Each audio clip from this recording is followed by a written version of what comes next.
Felicidade estarmos juntos mais uma vez para o encontro com a Palavra. Continuando o nosso estudo do Velho Testamento, vamos analisar pela terceira vez o livro de Deuteronômio. Sabe, a nossa intenção é ter uma visão geral desses sermões. Em nosso último encontro, estudamos o sermão de Moisés sobre a graça de Deus. Isso está registrado nos 6 primeiros versículos do capítulo 9 de Deuteronômio. Esse sermão é seguido no capítulo 10 pelo sermão sobre a nossa resposta à graça de Deus. Isto é sempre enfatizado nas Escrituras.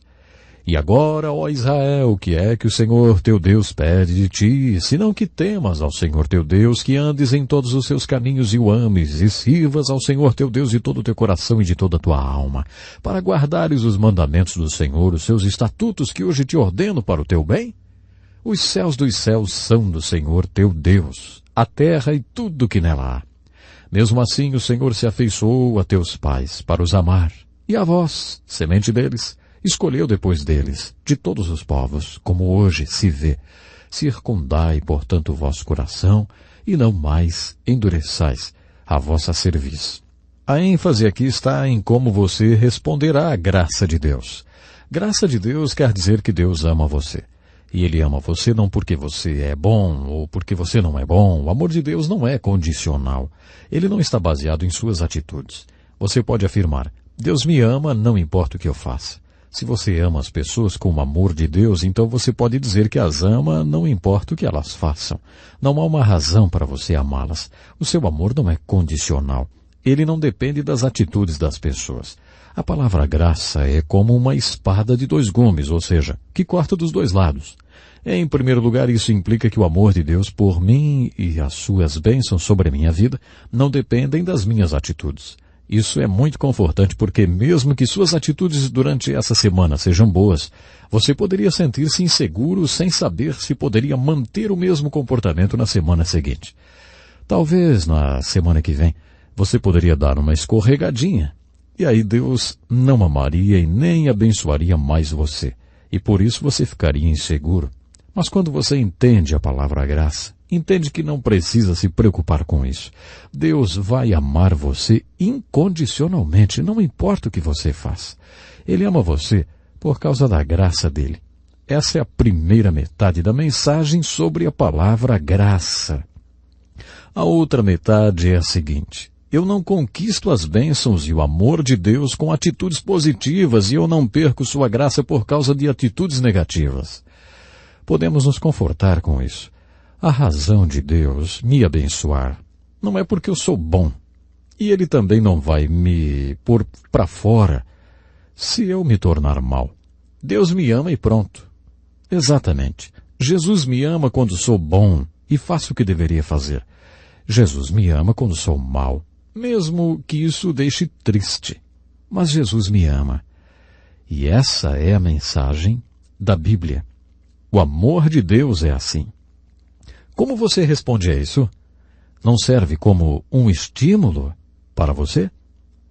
Isso devia estimular você e também a mim a limparmos as nossas vidas e parar com a teimosia e pararmos com o pecado.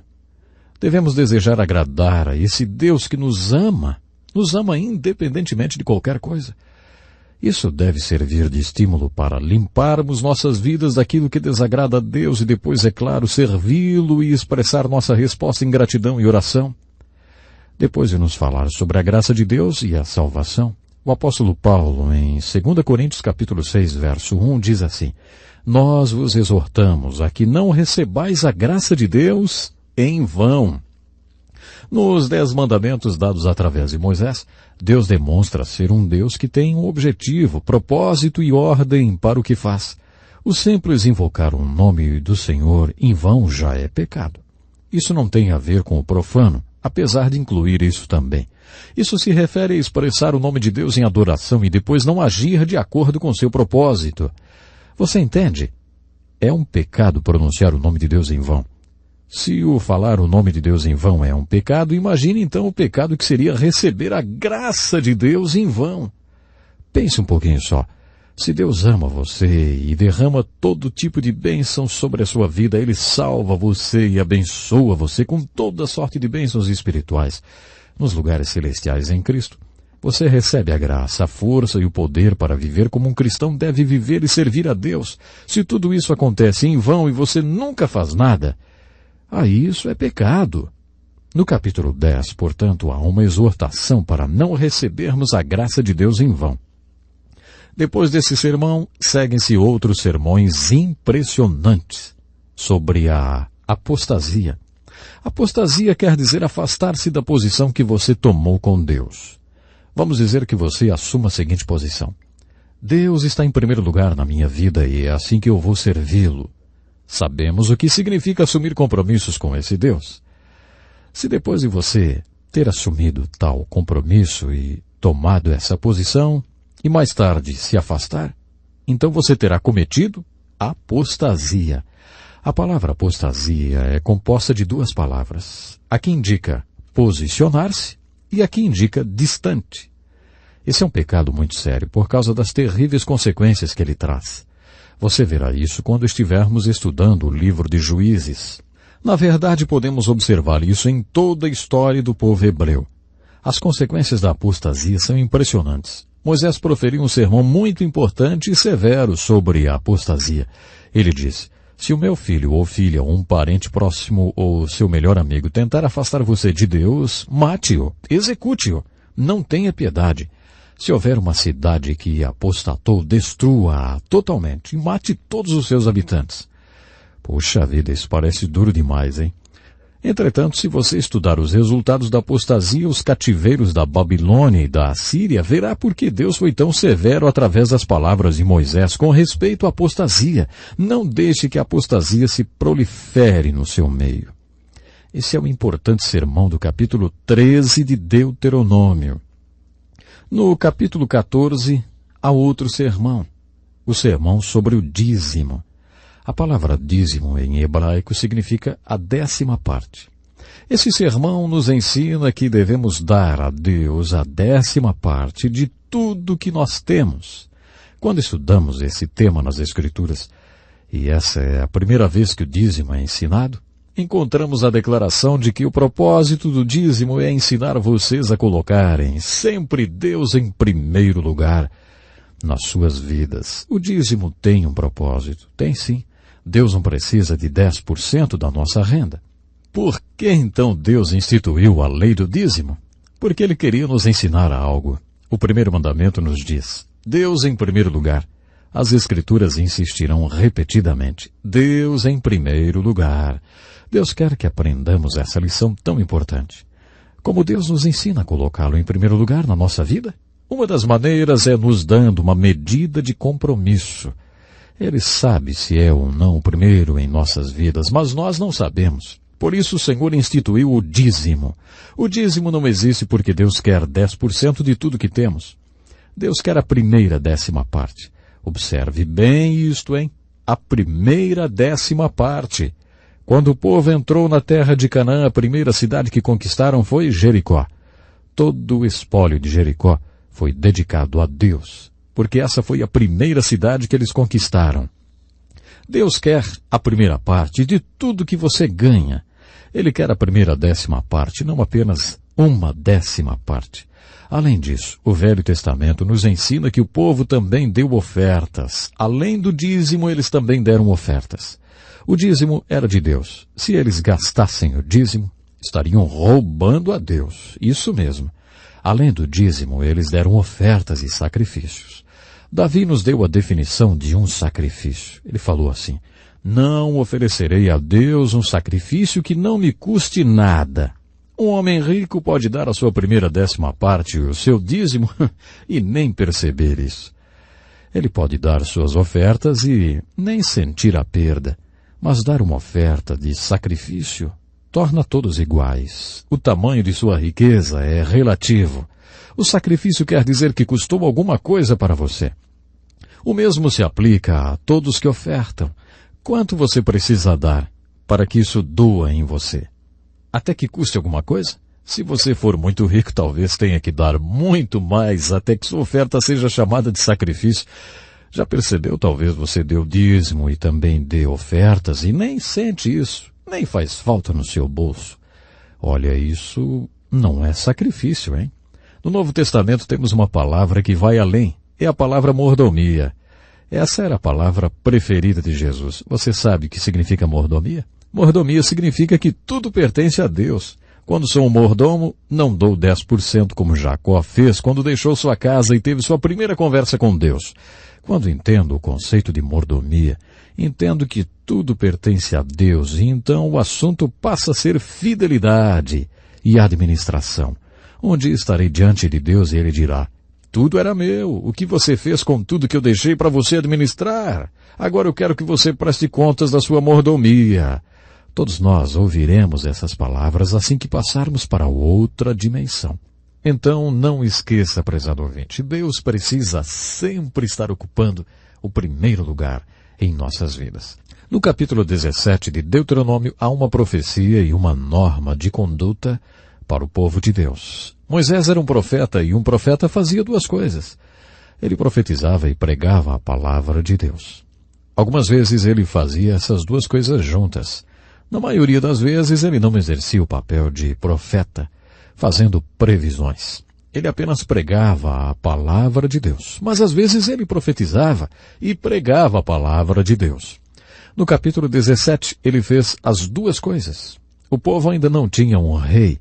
Ele só teria um rei 500 anos mais tarde. Mas Moisés anunciou para eles: quando vocês entrarem nessa terra, um dia decidirão que querem um rei. Eu não acredito que Deus quisesse que eles tivessem um rei. Mas Moisés previu isso. Vocês vão querer ter um rei e Deus dará um rei a vocês. Quando isso acontecer e vocês o tiverem coroado, e ele já estiver cumprindo o seu mandato, quero que vocês o façam reinar sobre essas leis que eu anunciarei agora. Quando ele for coroado e sentar-se no trono como rei, deverá copiar essas leis do livro que estará com os sacerdotes levitas. A cópia dessas leis deverá ser sua constante companheira. Ele deverá lê-la todos os dias da sua vida para que aprenda a respeitar o Senhor, seu Deus, obedecendo todos os seus mandamentos. Essa leitura constante da palavra de Deus o impedirá de sentir-se melhor do que seus co-cidadãos. Também o impedirá de se desviar o mínimo que seja das leis de Deus e assegurará que ele tenha um reinado bom e duradouro. Então os seus filhos o sucederão no trono. O primeiro rei bom que Israel teve foi Davi. Nos Salmos, Davi nos deu a descrição de um homem abençoado por Deus. Ele disse que o homem abençoado por Deus, não é abençoado por acaso ou por coincidência. Suas bênçãos são um banquete de consequências. Ele é abençoado porque é um homem que crê na palavra de Deus. Ele ama a palavra de Deus e tem prazer nela. Ele medita nela dia e noite. Por isso ele é como a árvore que tem suas raízes firmadas em solo fértil. E é por isso que Deus o abençoa. De onde Davi tirou essa revelação? Acho que ele próprio era um homem abençoado. Creio que ele amava a palavra de Deus e meditava nela dia e noite, e ele fazia isso porque Moisés prescreveu uma lei, dizendo que quando o povo de Deus tivesse um rei, esse rei deveria, de próprio punho, fazer uma cópia dos 5 primeiros livros da Bíblia e viver com eles, e meditar neles dia e noite. Não seria maravilhoso se tivéssemos essa lei no Brasil? Sempre que um presidente tomasse posse, a primeira coisa que faria seria passar algumas semanas em Brasília, transcrevendo com as próprias mãos os livros de Gênesis, Êxodo, Levítico, Números e Deuteronômio. Isso seria incrível, não? Não é verdade? Não seria incrível se pudéssemos dizer: Senhor presidente, a primeira coisa que o senhor deve fazer nas primeiras 2 horas do dia, todos os dias, é meditar nessa palavra. Leia diariamente a palavra de Deus. E não seria maravilhoso poder reivindicar isso dos presidentes, reis ou primeiros ministros? Não só do Brasil, claro, mas de todos os lugares do mundo. Moisés passou as leis para o rei, que ele sabia, o povo teria um dia. No capítulo 18 de Deuteronômio há um sermão muito forte contra o ocultismo. Deus não aprova coisas como previsão do futuro ou mediunidade. Nesse sermão nós lemos: Moisés escreveu: nenhum israelita deve praticar a magia negra ou pedir proteção aos espíritos malignos, nem prever o futuro, nem ser encantador de serpentes, médium, mago ou invocador de espíritos de mortos. Qualquer um que fizer essas coisas será objeto de horror e desgosto para Deus. Deus eliminará essas nações dessa terra porque elas praticam tais coisas. As nações que vocês conquistarão praticam essas coisas. Mas o Senhor seu Deus não permitirá que vocês as pratiquem.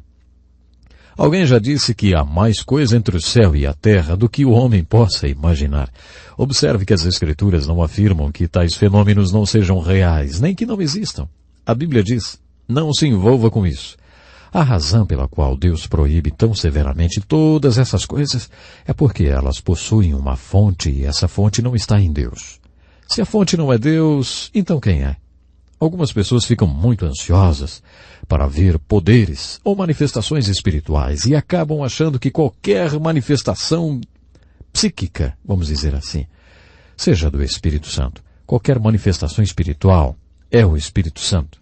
Isso é uma ingenuidade. As Escrituras afirmam que vários lugares examinem os espíritos para ver se procedem de Deus. Qual é a fonte desses espíritos? A Bíblia afirma que há uma dimensão espiritual e que ela pode ser positiva ou negativa. Há um espírito que é santo e que vem da parte de Deus. Na verdade, a Bíblia afirma que o Espírito Santo é o próprio Deus. Deus trabalha e se expressa através do Espírito Santo. Existem o fruto e os dons do Espírito. Mas há espíritos na dimensão espiritual que não são santos e também não são da parte de Deus. Quando você se envolve com previsões do futuro, cartomantes, espiritismo ou simpatias e todas essas coisas mais, sabe, você está lidando com um espírito que não vem de Deus. Portanto, através de Moisés, Deus proibiu severamente o seu povo de se envolver com esse mundo espiritual negativo. No capítulo 18 do livro de Deuteronômio, encontramos um sermão muito importante sobre Moisés, o grande profeta. Essa foi uma das mais importantes profecias de Moisés. Ele disse: um dia virá um profeta ao mundo. Quando vocês estavam no Monte Sinai, Deus entregou a lei por meu intermédio. Vocês disseram a ele através de mim: não queremos que Deus fale conosco, não podemos ouvir sua voz, senão morremos. Não podemos ter contato direto com Deus. Muito bem. Deus ouviu sua oração e o seu pedido e enviará um homem ao mundo que será um profeta especial, através de quem ele falará com vocês. É claro que essa é uma profecia messiânica de Moisés e uma resposta à oração que o povo fez ao pé do Monte Sinai quando afirmaram que não poderiam falar com Deus diretamente. Deus deu a eles uma palavra escrita, mas queria se comunicar com eles de outra forma, de uma forma além da palavra escrita. No seu amor e misericórdia, Deus se comunicou com eles através de um profeta. Esse profeta era o Messias, que era profeta, sacerdote e rei. Observe que, quando João Batista foi examinado pelos líderes religiosos, eles lhe perguntavam: ei, você é que é o profeta? Todos eles tinham conhecimento daquela profecia de Moisés. Quem seria esse profeta? Jesus Cristo, é claro. No capítulo 20, nós encontramos um grande sermão sobre fé. Nesse sermão, Moisés diz: quando vocês forem lutar com inimigos mais fortes que vocês, lembrem-se que a sua única esperança é a presença de Deus com vocês. Lembrem-se de que o que vocês precisam para atacar o inimigo mais forte do que vocês é a fé. Para dar uma demonstração dessa fé, quando vocês marcharem contra inimigos mais poderosos que vocês, os sacerdotes e oficiais devem se levantar e perguntar: alguém de vocês está com medo? Então volte para casa. Nós não precisamos de você. Algum de vocês acabou de plantar uma vinha? Pode ser que você seja morto e alguém comerá o fruto da sua vinha. Gideão aplicou esse sermão quando estava saindo para lutar contra os midianitas. O seu exército era composto de 32.000 soldados que lutariam contra centenas de milhares de midianitas. Deus o lembrou da profecia de Moisés e disse: ei, Gideão, pergunte a essa gente: algum de vocês está com medo? Então vá para casa. Gideão fez isso e 22.000 homens voltaram para casa. Gideão, então, só tinha 10.000 homens e Deus disse: Puxa, Gideão, você tem muita gente ainda, você tem 10.000 pessoas. Se você ganhar essa batalha, vai pensar que foi por causa de toda essa gente. Você tem que passar uma peneira. Quando você chegar ao rio, vou mostrar como fazer isso. Então Deus deu as instruções. Diga para os que passarem pelo rio apenas lambendo a água para ficarem do outro lado do rio. Para aqueles que se abaixarem para beber a água, diga para eles ficarem nessa margem do rio. Você não precisa deles. Sabe, 9.700 homens se abaixaram para beber a água. E Deus ordenou, mande-os de volta para casa. Você não precisa deles. Tudo o que você precisa são os 300 homens que apenas lamberam a água. 300 homens era menos do que 1% daquilo que Gideão tinha no início. A estratégia de Deus era mais ou menos essa. O número de soldados que Gideão tinha não era importante, nem a habilidade e o talento deles como guerreiros. O que realmente importava é que Deus estava com eles. O poder da presença de Deus seria o mesmo com 300 soldados ou com 32.000 soldados. Mas para ter certeza de que eles acreditariam nisso, que a única esperança que tinham era a presença de Deus com eles, Deus instituiu por meio de Moisés esse desafio tremendo. Davi acreditou. Todos os homens de Deus acreditaram. Davi declarou, a batalha é do Senhor. Certo dia, um grupo de pastores estava almoçando em uma base militar muito importante onde estavam guardados os melhores jatos do exército americano. Eles nos mostraram todos os aviões e um pouco do poder de fogo que eles tinham. Um pastor presbiteriano velhinho me puxou de lado e disse, ei, em Deus nós confiamos. Não é o que nós dizemos? Não é o que está na nossa moeda? Será que realmente nós confiamos em Deus? Ou será que confiamos em nossos mísseis e em nosso poder de fogo? Esse é o ponto do sermão do capítulo 20. Sabe, isso é algo muito importante. Isso vale para a nossa vida hoje? Claro que sim. Você confia em Deus? Você tem fé? Você tem enfrentado a batalha da sua vida com uma verdadeira fé? Isso é muito importante. Que maneira maravilhosa de terminarmos o estudo do livro de Deuteronômio. Há muito mais nesse livro do que aquilo que nós estudamos. Eu tentei compartilhar com vocês alguns dos pontos mais marcantes. Eu gostaria que você pensasse nisso. O mesmo Deus que esteve com Gideão, o mesmo Deus que esteve com Moisés, o mesmo Deus que esteve com Davi, está também com você. Quer fazer parte todos os dias da sua existência. Pense nisso e até o nosso próximo programa. Este é um estudo escrito pelo Dr. Dick Woodward, na voz do pastor Edson Bruno. Até o nosso próximo encontro com a palavra.